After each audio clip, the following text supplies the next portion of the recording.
A paz do Senhor Jesus seja sobre a sua vida. Vamos orar? Vamos começar esse dia orando? Oremos. Deus Todo-Poderoso, muito obrigada a Deus, porque o Senhor continua no controle. O Senhor é o nosso Deus Todo-Poderoso. O Senhor nos ama.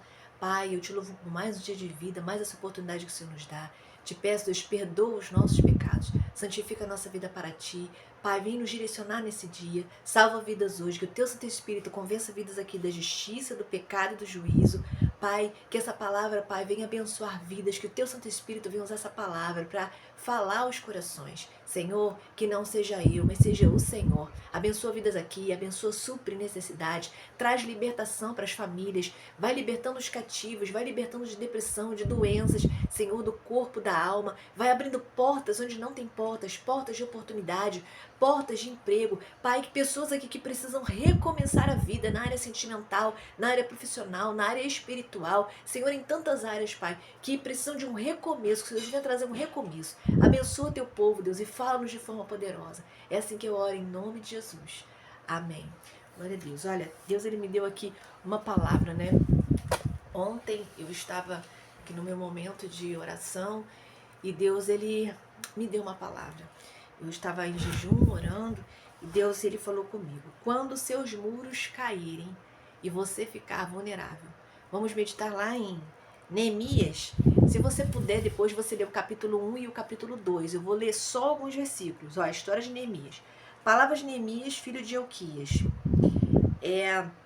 No mês de Quisleu, no 20º ano, enquanto eu estava na cidade de Suzã, Anania, um dos meus irmãos, veio de Judá com alguns outros homens e eu lhes perguntei acerca dos judeus que restaram os sobreviventes do cativeiro e também sobre Jerusalém. E eles me responderam: aqueles que sobreviveram ao cativeiro e estão lá na província passam por grande sofrimento e humilhação. O muro de Jerusalém foi derrubado e suas portas foram destruídas pelo fogo.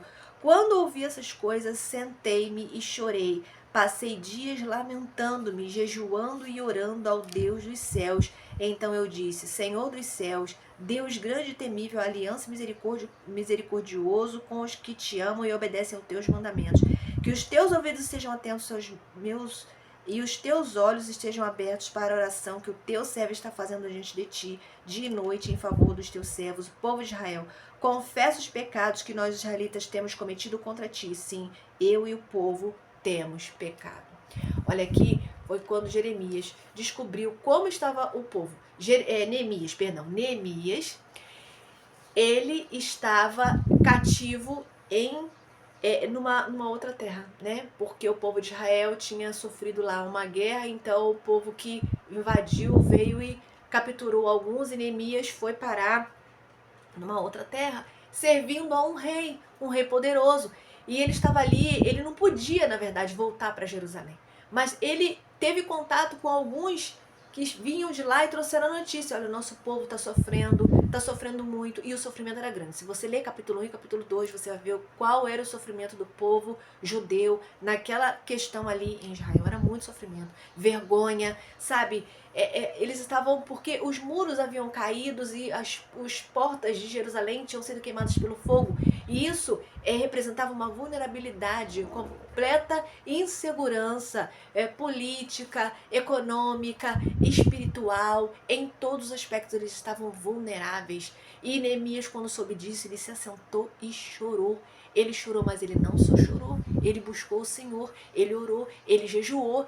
E quando ele apareceu diante do rei triste, porque ele era copeiro do rei, ele não poderia aparecer triste, o rei perguntou: mas por que teu semblante está triste? E aí o rei fala para ele, e ele fala, ele poderia morrer ali, mas ele fala: ah, Senhor, estou em uma situação complicada, o meu povo. E aí ele: olha, vê o que você precisa, como eu posso te ajudar? E aí ele vai e ora de novo, pede orientação de Deus, e depois ele vem para o rei e fala: olha, eu preciso reconstruir os muros da cidade do meu povo. O rei poderia ter falado assim: não vai nada, porque senão vocês vão se fortalecer e aí vocês vão voltar para lá e eu vou perder os cativos.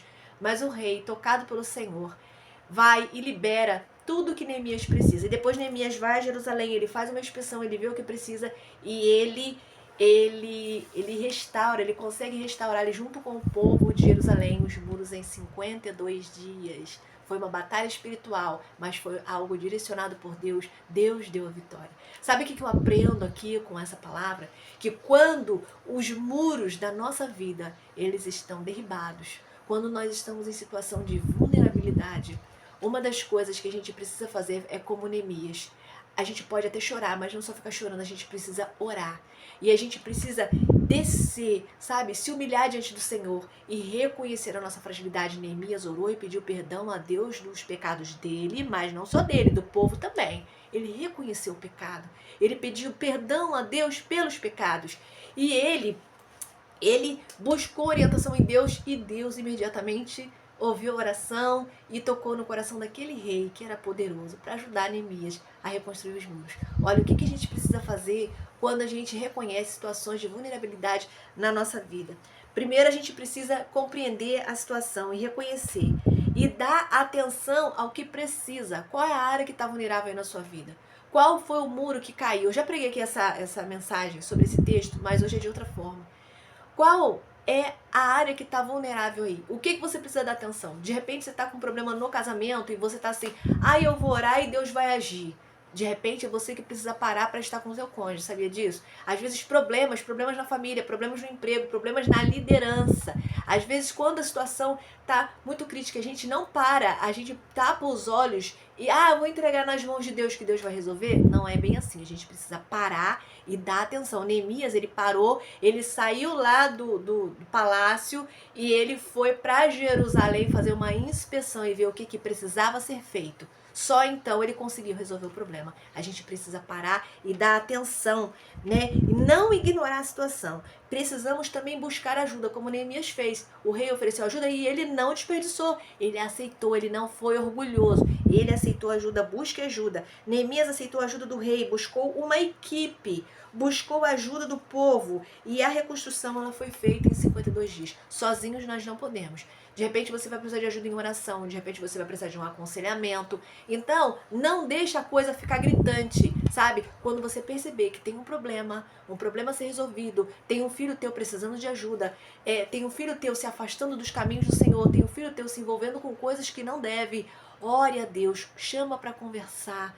Chama para conversar com amor, faz uma exortação com amor, com sabedoria, peça a Deus sabedoria, Ele vai te dar, mas não ignore. Se você precisar de ajuda, corra atrás de ajuda. Se você obedecer às direções de Deus, você vai restaurar a sua área vulnerável aí, em poucos dias. Os muros de Jerusalém, eles estavam tombados há muitos anos. Muitos anos. Se você for ler lá o texto, não me lembro aqui ao certo, há quanto tempo. Se você for ler o livro de Jeremias, você vai ver quanto tempo o povo estava sofrendo. E só foi resolvida a situação depois que teve um que se levantou, orou, pediu perdão pelos pecados e pediu a Deus, se humilhou. É isso que a gente precisa fazer. Reconhecer a situação, buscar o Senhor, orar, clamar ao Senhor, pedir a Deus direcionamento, porque Ele vai dar. De repente tem situação aí que você acha que não tem mais jeito. A criação dos meus filhos, eu não aguento mais. Senhor, eu preciso de ajuda. Meu casamento, meu Deus, eu não aguento mais. A situação desse trabalho, esse chefe que não larga do meu pé, eu não aguento mais. Tudo tem jeito. Peça a ajuda do Senhor. Reconheça o seu problema. Reconheça que sozinho você não pode. Esse problema dessa doença aí, que você já lutou tanto, reconheça que sozinho você não pode, mas com Deus você pode tudo. Confie no Senhor, renove a sua fé em Deus, busque o Senhor, confesse ao Senhor os seus pecados e você vai ver Deus agir na sua área de vulnerabilidade. Não ignore as vulnerabilidades que têm acontecido ou que poderão vir a acontecer na sua vida. Para tudo e dê atenção, busque a direção de Deus, porque Ele quer te dar vitória. Amém? Guarda essa palavra no seu coração, não só com você, mas compartilha. Se você ainda não é inscrito no canal, o que está faltando? Vamos se inscrever no canal e nos dê uma força para a gente chegar aos 1000 inscritos. Louva a Deus pela sua vida. Deus tem bênção, Deus tem vitória para você. Fica aí na paz do Senhor Jesus. Um grande abraço.